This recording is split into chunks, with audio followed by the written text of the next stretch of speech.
ஹஸரத் அபூதர் ரலியல்லாஹு அன்ஹு அவர்கள் அறிவிக்கின்றார்கள், என்னுடைய நண்பர் முஹம்மது ஸல்லல்லாஹு அலைஹி வஸல்லம் அவர்கள் எனக்கு 7 விடயங்களை செய்யுமாறு ஏவினார்கள். ஏழைகளை நேசிக்குமாறும் அவர்களுடன் நெருக்கமாக இருக்குமாறும்,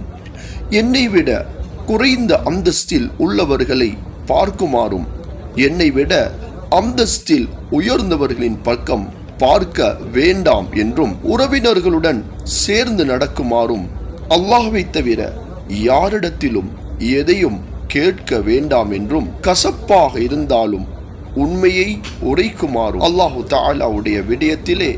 பழிப்பவர்களுடைய பழிப்பை பயப்பட வேண்டாம் என்றும், அர்ஷுக்கு கீழால் உள்ள பெட்டகத்தில் இருக்கக்கூடிய லா ஹவுல வலா குவத இல்லா பில்லாஹ் என்பதை அதிகமாக ஓதுமாறும் எனக்கு ஏவினார்.